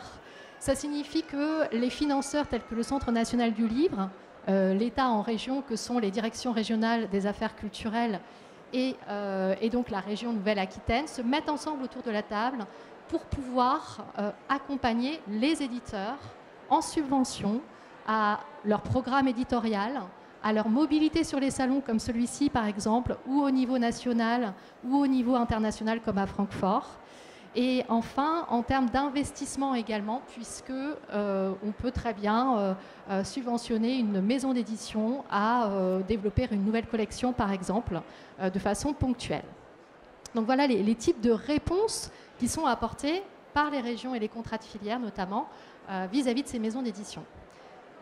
Du côté des autrices et des auteurs, l'étude numéro 2, celle enfin je l'appelle numéro 2 parce que dans l'ordre dans lequel les sujets sont apparus ce matin, l'étude numéro 2 a mis en évidence un profil assez proche en fait de celui que vous décrivez au plan national. Très concrètement, nous avons à peu près 1200 auteurs, autrices référencés, 600 qui sont véritablement bien documentés dans notre base de données. Et sur ces 600, 338 ont bien voulu répondre à l'enquête qui a fait l'objet de cette étude. 50% de ces auteurs et de ces autrices ont une autre activité professionnelle. Ce qui a amené la chercheuse Olivia Guyon, qui est justement à Sorbonne Paris-Nord, à mettre en évidence deux types d'autrices et d'auteurs. Les auteurs-autrices installés, donc ceux dont le revenu médian est autour de 23 000 €, et puis ceux qui sont soit précaires, soit dont les revenus sont complémentaires. Et là, cette fois-ci, c'est un revenu médian autour de 2 000 €. Donc on voit bien que la problématique de ces autrices et de ces auteurs rejoint celle au niveau national, puisque évidemment, ici en région, comme partout ailleurs en France, le pourcentage du prix du livre qui revient au créateur initial, hein, la matière même du livre, est à peu près autour des mêmes que ceux qui ont été indiqués par Séverine Weiss. Donc les leviers en région montrent qu'on peut répondre à cette problématique par plusieurs éléments à l'intérieur du contrat de filière, encore une fois. D'abord par un levier d'information et de formation à la négociation des droits. Et c'est très intéressant de s'apercevoir que dans l'étude, il y a une mise en évidence que même parmi les autrices et les auteurs dits installés, c'est-à-dire ceux dont le revenu est principalement artistique, eh bien 60% d'entre eux seulement négocient certaines des clauses du contrat. Et quand on passe aux précaires ou à ceux qui sont amateurs ou amatrices, on est autour de 20%. Donc le rapport inéquitable dont vous parliez tout à l'heure, Séverine, eh bien, se retrouve évidemment de façon pas tout à fait surprenante, ici aussi en région. Donc on peut aussi répondre via les subventions qui sont données à la filière du livre en demandant un respect strict de la déontologie. C'est-à-dire que les contrats d'édition sont vérifiés pour pouvoir adresser une subvention à des maisons d'édition de Nouvelle-Aquitaine, et également aussi la réalité des rééditions de comptes, c'est-à-dire le fait que, de façon périodique, un état des ventes et de la rétribution des auteurs et des autrices est bien démontré. Voilà la forme de réponse fine et en région que l'on peut apporter. Et enfin, extrêmement important, et aussi les études l'ont montré, le dialogue interne à la filière, entre les professionnels, afin justement qu'on puisse connaître la situation de chacun d'entre eux. Hein. Je vous disais tout à l'heure, les maisons d'édition, c'est 20% d'entre eux qui gagnent plus que le SMIC. On vient de voir les auteurs et les autrices et leur niveau de rémunération. Et je vais pouvoir aborder maintenant aussi la librairie. Et c'est en se connaissant qu'on se rend compte que finalement, personne ne tire tellement son épingle du jeu à l'intérieur de l'ensemble de cet écosystème et qu'on sera certainement plus fort en se mettant tous ensemble. Alors les librairies, justement. Les librairies, elles, montrent qu'ici en région, alors elles ont connu un peu la même situation, une forte embellie dont on a parlé tout à l'heure au moment du confinement et du Covid. C'est vrai que c'était cette activité qui était essentiellement pratiquée par la population. En tout cas, il y avait moins d'opportunités et d'offres culturelles autres, telles que le spectacle vivant, le cinéma, enfin, toutes ces choses-là, vous les connaissez évidemment. Simplement, ce que vous ignorez peut-être, c'est à quel point la librairie a répondu à un besoin de sens et qu'elle s'est retrouvée extrêmement dynamique en Nouvelle-Aquitaine. Je vais vous donner quelques chiffres à cet égard, hein, toujours sortis de nos chiffres qui sont collectés. Depuis 2018, c'est 57 créations de librairies indépendantes en Nouvelle-Aquitaine. Je précise que l'Agence du Livre accompagne les librairies indépendantes, évidemment, hein, pas les grandes surfaces culturelles ou autres de ce type, puisque c'est vraiment celles qui représentent la finesse et le conseil dont on parlait tout à l'heure sur tout le territoire. 11 fermetures seulement, ce qui fait un solde net de 46 nouvelles librairies en Nouvelle-Aquitaine. Et pour être un petit peu plus précise, il s'en est créé 6 en 2018, 6 en 2019. Ça augmente en 2020 et en 2021 avec une dizaine à chaque fois. Et en 2022, c'est 24 nouvelles librairies indépendantes. Donc on le voit, le dynamisme de la librairie montre que c'est un lieu physique qui n'est absolument pas abandonner, en tout cas de ceux qui souhaitent en faire leur métier et qui se disent qu'il y a un avenir à toucher le lecteur par cet intermédiaire. Alors en région, évidemment, on accompagne ces librairies toujours en leur permettant d'avoir une formation initiale. Ces nouveaux entrepreneurs viennent souvent avec des qualifications, mais on peut leur proposer aussi, avec les librairies indépendantes de Nouvelle-Aquitaine, qui est l'association des libraires indépendants en Nouvelle-Aquitaine, on leur propose aussi des formations initiales afin de réinitialiser en tout cas toutes les compétences qui seront nécessaires. Simplement pour dire que ces librairies sont aussi, et l'étude l'a montré puisque c'est notre étude sur l'économie du livre, des structures également petites. C'est trois salariés à l'intérieur de librairies en moyenne. Donc ça signifie qu'il y a un énorme investissement de la part de ces gérants et de ces gérantes d'entreprise. Et c'est pourquoi la région répond aussi, par l'intermédiaire de notre agence, via des dispositifs un peu innovants de libraires volants, de libraires de remplacement, afin justement de libérer les libraires pour des temps de formation en prenant en charge le remplacement en question du libraire qui partirait en formation. Alors ces lieux physiques dont on voit qu'ils se développent, ce n'est absolument pas déconnecté justement du lectorat. Et là, je prendrai la suite de Régina Tchondo du Centre national du livre pour indiquer à quel point l'accès au livre et à la lecture en région est multicanal. Évidemment, la librairie, je vais y revenir. Les bibliothèques, on en a à peu près 1 millier ici en Nouvelle-Aquitaine, de toute envergure confondue. Les festivals, une autre étude a permis d'analyser les festivals et nous avons sur 200 festivals à peu près en région Nouvelle-Aquitaine analysé 140 festivals et c'est un moyen d'atteindre le public et un moyen d'augmenter le chiffre d'affaires des éditeurs et par la vente des autrices et des auteurs et leur présence extrêmement important en général en région et particulièrement en Nouvelle-Aquitaine. L'éducation artistique et culturelle dont on parlait tout à l'heure est aussi un levier d'accès au jeune public. Et c'est à cet égard que je vais revenir un instant sur le pass culture, parce qu'effectivement, Régina Tchondo le mentionnait, les jeunes, grâce au pass culture, poussent la porte des librairies. 1/3 d'entre eux poussent la porte d'une librairie indépendante. 56% n'avaient pas connaissance avant le pass culture qu'une librairie existait à proximité de chez eux. Et enfin, très intéressant, ces lieux physiques sont adoptés puisque 88% d'entre eux, de ces jeunes, ont l'intention d'y revenir. Donc on voit bien que le lieu physique associé à une application, puisque ce pass culture, quand on a 18 ans, c'est 300 € qui sont adressés aux jeunes, eh bien ça représente un bon mélange pour réussir à capter un nouveau public et surtout ce public jeune.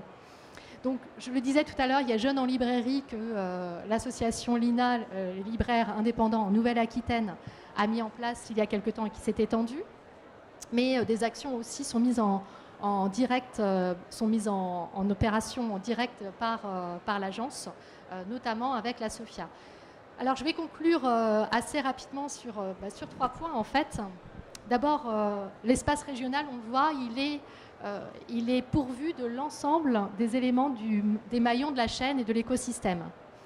Et cela répond finalement à des enjeux de diversité de la création. Accompagner les autrices et les auteurs à être plus forts, c'est permettre que de la création se fasse partout en France à partir de tous les territoires. Voilà une première revanche des régions de ce point de vue-là. Multiplier l'accès aux livres, ça veut dire accompagner médiathèques, festivals et librairies partout sur le territoire, et ces nouvelles créations, eh bien, elles sont guidées pour être dans les endroits où elles seront les plus opérationnelles et où elles manquent le plus. Et bien entendu, en tant que chef de file d'une région, la richesse économique est aussi un enjeu, le nombre d'emplois et la valeur ajoutée aussi qui est associée à un dynamisme des métiers du livre. Donc en région Nouvelle-Aquitaine, on privilégie le dialogue pour ça, on privilégie la co-construction. Le nouveau contrat de filière qui va arriver va vraiment permettre de mettre en dialogue à la fois l'ensemble des métiers, l'interprofession et les institutions pour pouvoir être au plus près des besoins des acteurs Et on s'appuie pour cela, et tout à l'heure, Pierre Dutilleul, vous avez mentionné Esther Mérino qui est là et qui est la présidente de l'Association des éditeurs de Nouvelle-Aquitaine. On s'appuie sur ces structurations, l'INA, AENA, pour aller construire quelque chose qui soit parfaitement opérationnel et surtout nécessaire pour ces métiers dont la partie économique est extrêmement fragilisée aujourd'hui par les circonstances et en tension.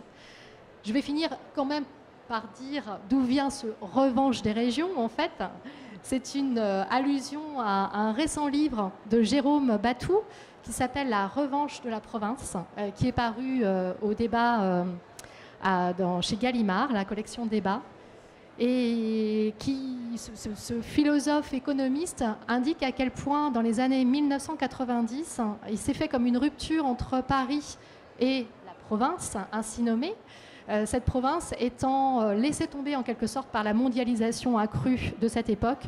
Et la province a dû se résoudre à trouver des solutions toute seule, en quelque sorte, sans ce binôme Paris-province. Et c'est très intéressant de voir à quel point la filière du livre illustre en fait cet état de fait. Et je vais citer Jérôme Batou pour ces deux dernières phrases que je trouve très, très intéressantes par rapport à cet exemple de la filière du livre. Je le cite donc: « Les édiles s'appuient sur un triptyque, un fort tissu de petites et moyennes entreprises. » Je rajoute, on y est. Je ferme la parenthèse. Local, une implantation de grandes entreprises et la quête de fonds européens. Dernière phrase, la dernière clé pour enclencher la renaissance, entre guillemets donc, de la province, est de redynamiser la qualité de vie avec des investissements dans la culture ou dans les universités. Merci donc, il y a des livres Agnès. illustre ça. Merci. Bertrand? Oui, merci. Je voudrais revenir sur le tout début des propos d'Agnès Démé concernant la création de maisons d'édition et les aides à la création de maisons d'édition, en sortant cette fois du cadre de la Nouvelle-Aquitaine, mais pour revenir sur une étude que nous avions réalisée il y a une grosse dizaine d'années maintenant, mais je pense que les résultats n'ont pas été remis en question depuis lors. Sur les nouveaux, on s'était intéressé nous nous étions intéressés aux conditions de création des maisons d'édition dans le courant des années 2000. Et sans avoir actualisé précisément les chiffres, mais on peut encore considérer aujourd'hui qu'il se crée chaque année en France quelques dizaines de maisons d'édition, probablement autour de 60-70 maisons d'édition. Alors, il y a une difficulté à recenser tout ce monde-là, mais retenons ce chiffre-là. Sur cette base, ce qu'on peut ajouter, et qui me semble extrêmement important, c'est qu'on sait aussi que à peu près la moitié des maisons disparaissent dans les 5 ans qui suivent leur création. Alors, bon, voilà, c'est malheureux pour les créateurs de ces maisons-là, évidemment. Ça n'a rien de très extraordinaire. Je pense que dans l'activité économique, de manière générale, on observe des choses assez comparables. Et à partir de là, il faut choisir de voir si le verre est à moitié plein ou à moitié vide. Et comme la tendance aujourd'hui est plutôt optimiste, retenons le verre à moitié plein, qui signifie qu'il se crée quand même durablement quelques dizaines de maisons. Et donc, il y a chaque année, et donc il y a une forme de renouveau du paysage éditorial. Là, il faudrait regarder les choses d'un peu près. Ce sont globalement des petites maisons qui ont une petite capacité de production et une petite capacité de diffusion. Donc, par rapport à la masse de la production éditoriale, ça ne va sans doute pas très très loin, mais néanmoins, et ça me semble important à signaler, néanmoins, quand on regarde les choses sur le moyen terme ou même sur le long terme, on voit que des maisons, et je crois que Pierre Dutilleul l'évoquait, 70% des maisons ont moins de 30 ans, on voit que des maisons qui comptent aujourd'hui dans le paysage éditorial sont des maisons relativement récentes, qui ont 10, 20, 30 ans, et j'en prends quelques exemples j'ai noté à la volée, hein, Sabine Vespizer qui a été évoquée tout à l'heure, Gallmeister qui est présent ici, les Arènes, l'Olivier qui est un peu plus vieux mais qui fait quand même partie de ces maisons qui ont 30-40 ans, Thierry Magnier dans le domaine de la jeunesse, Sarbacane, et la liste est loin d'être close. Hein. Voilà, on est dans un paysage qui est intéressant, qui est paradoxal, qui est dominé par des grands opérateurs, des majors, comme on dit dans d'autres industries culturelles, mais qui, malgré tout, et avec toutes les difficultés que l'on connaît, permet à de nouveaux acteurs de s'installer sur le marché. Et c'est une bonne nouvelle. On est pratiquement dans les temps. Agnès Justement, par rapport à la viabilité des maisons d'édition au-delà de 5 ans, la région Nouvelle-Aquitaine a mis en place ce qu'on appelle un incubateur. Et cet incubateur de l'édition permet pour les maisons d'édition de moins de 2 ans, ou juste en création, de voir vraiment un coup d'accélérateur en étant dans une formation extrêmement poussée, également dans un effet réseau, c'est-à-dire leur faire rencontrer les grands acteurs du territoire, et puis leur donner aussi une connaissance fine de l'ensemble du territoire. Et ça permet au bout d'1 an de sortir avec toutes les armes pour être un entrepreneur plutôt durable. Et c'est vrai qu'au plan économique, on voit très souvent que quand on sort de ce genre d'endroit, on est beaucoup plus tenable et viable que quand on monte son entreprise sans ce genre d'accompagnement. Antoine. Alors ça c'est vrai en bas de l'écran, mais tout de même en haut de l'écran, c'est l'autre phénomène dont on peut parler, c'est qu'on a de plus en plus de très grosses maisons d'édition centrées et autonomes, puissantes, notamment dans des situations de risque comme aujourd'hui sur le papier, sur l'imprimerie, etc., sur le transport, qui ont vocation à devenir des oligopoles, parce qu'il n'y aura pas de monopole, avec des auteurs, quelques auteurs qui sont des auteurs vedettes, de plus en plus vedettes. Donc vous avez une double tendance des grosses maisons d'édition à devenir de plus en plus grosses et de plus en plus intégrées, avec quelques auteurs vedettes, et en dessous, les auteurs moyens ou les petits auteurs qui deviennent de plus en plus petits. C'est-à-dire qu'un auteur moyen qui vendait 10 000 exemplaires il y a 10 ans, pour le même genre de travail, vend 1000 exemplaires. Et vous seriez surpris du nom de grands auteurs très médiatisés, dont je tairai le nom, dont on voit les chiffres réels de vente sont à 1500, 1800 exemplaires, sans parler de la plupart des romans qui se vendent entre 100 et 150 exemplaires par an. Régine.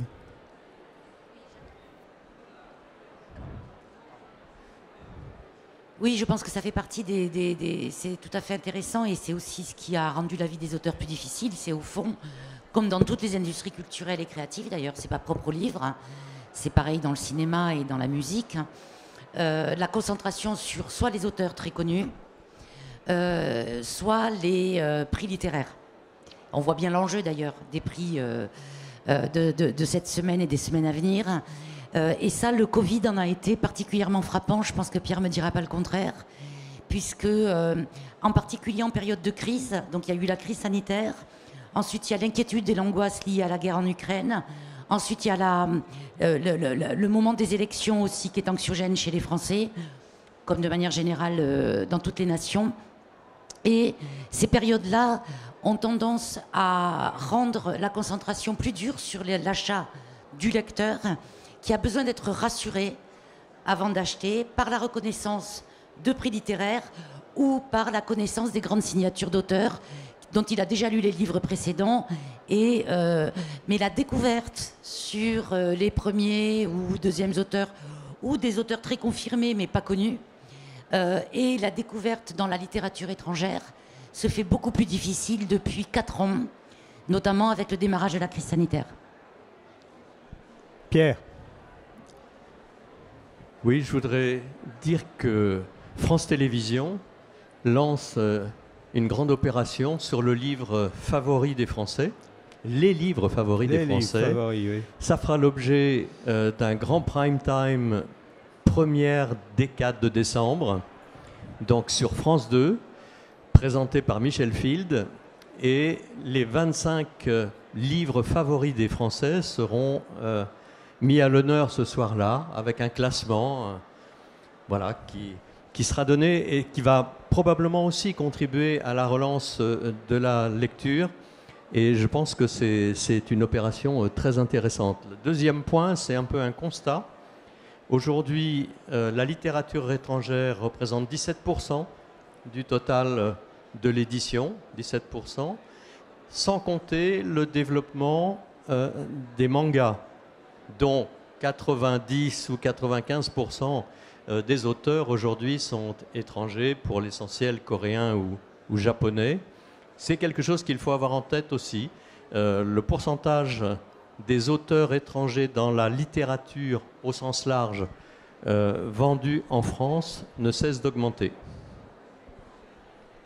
Non, on va prendre une ou deux questions là. Il y a une ou deux questions dans la salle. Bon, s'il n'y en a pas, c'est formidable. Oui, allez-y. Ah.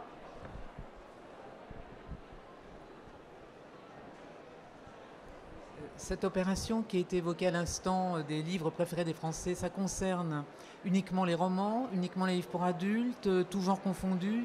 Est-ce qu'on le sait déjà? Merci. Oui. C'est uniquement des livres de fiction, mais dans la fiction, il y a aussi la bande dessinée et les mangas. Donc, voilà, il n'y a pas de documents ni d'essais, c'est de la fiction.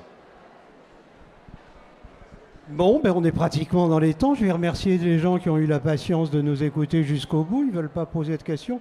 Comme il nous reste 5 minutes, pour ça, je vais vous proposer à chacun... Excusez-moi, oui.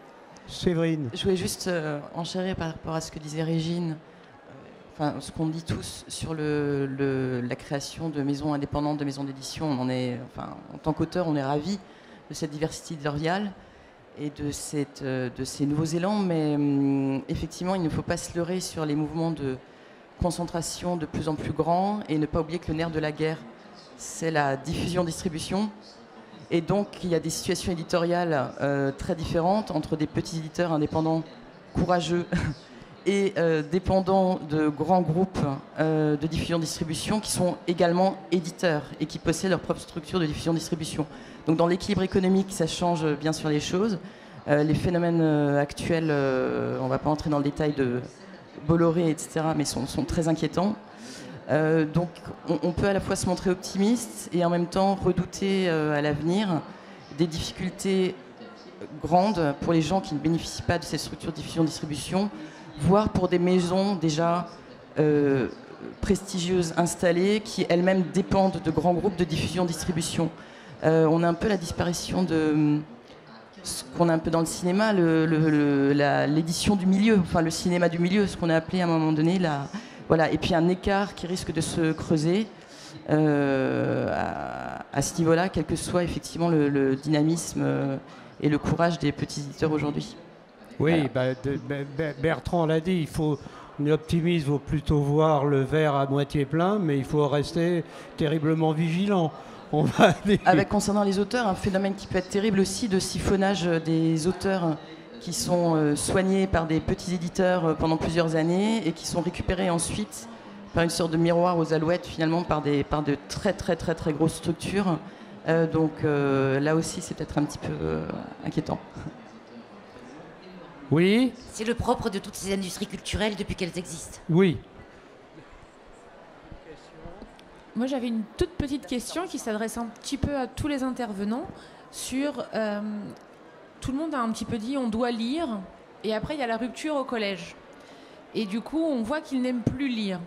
Mais on peut peut-être s'interroger sur ce qui donne l'envie de lire et qui donne l'envie de lire. On dit les parents petits, après ça devient une contrainte parce qu'on est obligé. Comment on peut aussi travailler sur cette envie de lire? Pour accueillir dans notre établissement, je travaille dans un musée de l'imprimerie où on travaille beaucoup à la promotion du livre et de la lecture, et on voit dans nos échanges avec les enseignants, oh la lecture, bah, ils aiment pas trop, on essaye mais ils aiment pas trop. Donc comment déjà on passe la barrière du bon bah vu qu'ils aiment pas, on fait autre chose? Régine?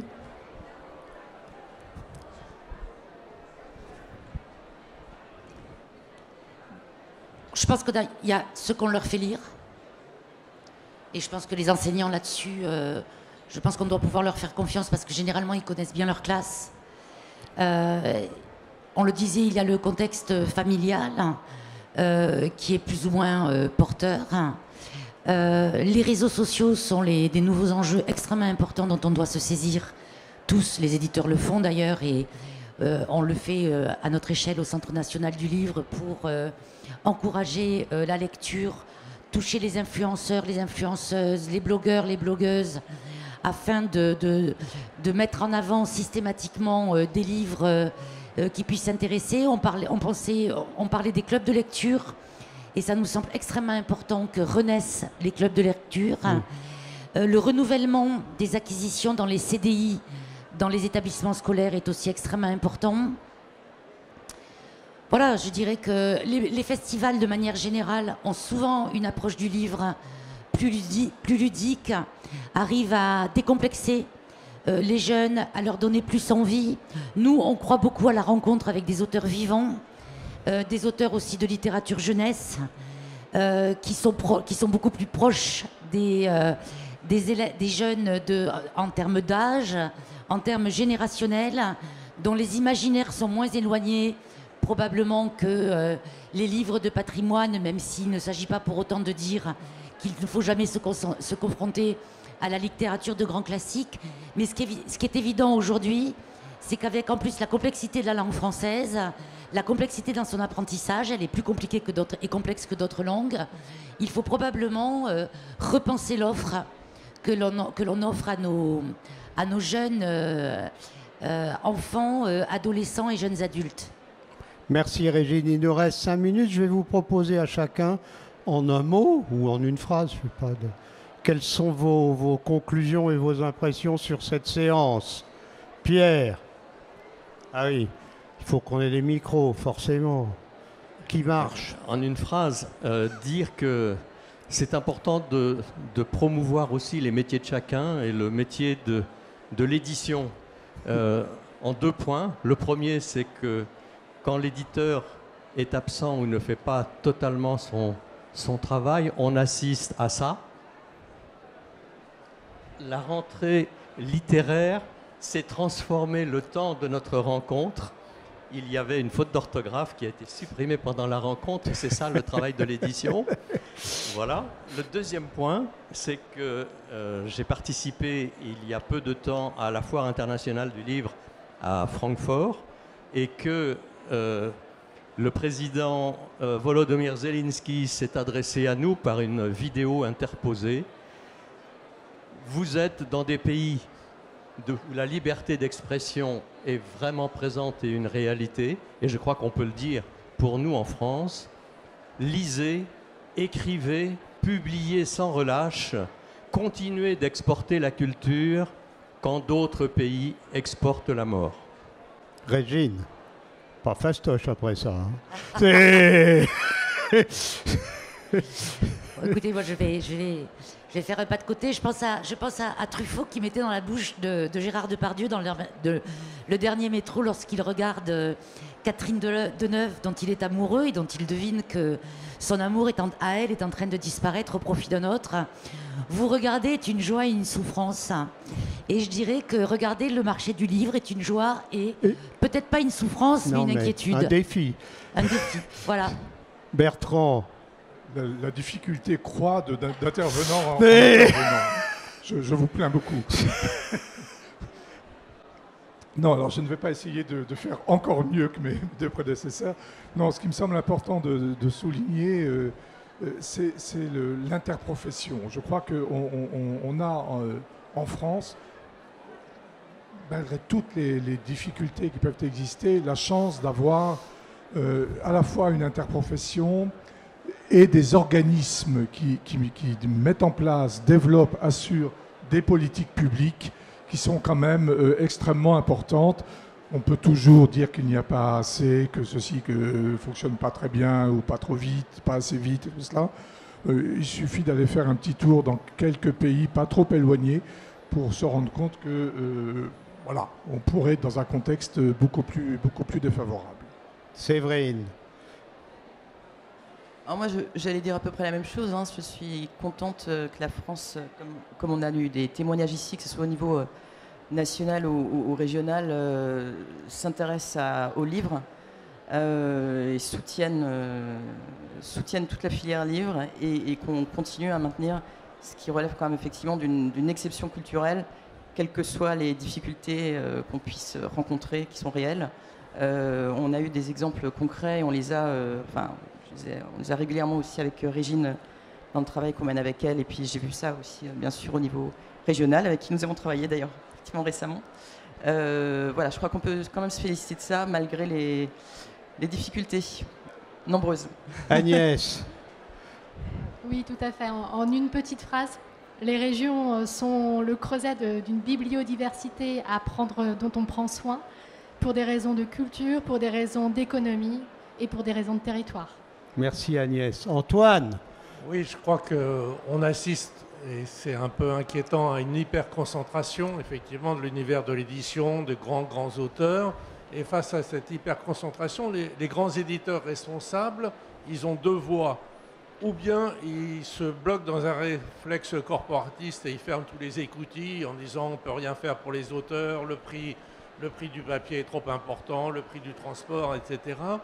Ou bien ils ouvrent, et la solution viendra certainement sans doute des éditeurs indépendants, des auteurs indépendants, des libraires indépendants. Et je trouve que le flux économique et aussi le flux intellectuel entre les grands éditeurs et l'indépendance, que ce soit les libraires ou les éditeurs, ce flux existe très très peu, parce qu'il y a une espèce d'autarcie des grands éditeurs qui est inquiétante.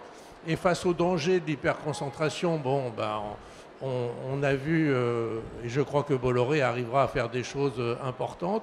Face à ce danger, la solution n'est pas de se raidir, mais la solution est au contraire de s'ouvrir à tout le secteur de la lecture et cette espèce de vivier d'éditeurs indépendants qui sont très très importants pour l'univers de l'édition. Merci Antoine. Oui, c'est parfois sous les grands chênes qu'on trouve les plus jolis cèpes. Hein, et qu'on fait les meilleures omelettes. Donc, je ne vais pas regarder Catherine Deneuve, Régine, mais moi, je regarde juste ce qui se passe là-bas, derrière la vitre. Et je vois deux choses. D'abord, je vois un monde fou. Je vois un monde fou, comme tous les ans. Il y en a chaque année plus à cette foire du livre. Je vois des gens avec des sacs. J'ai regardé hier. On avait des inquiétudes, mais finalement, ils ont acheté 2, 3, 4... 5 livres, et puis je vois, vous les connaissez pas fort, je vois des maisons d'édition petites, moyennes et indépendantes que je connais, qui vont bien et qui sont contentes, et dans lesquelles il y a des auteurs qui sont assez contents. Donc malgré tout, et malgré les efforts considérables qu'il faut continuer à faire, mais après tout, c'est pas pour ça, c'est et ben je continue à voir le verre à moitié plein. Merci, merci.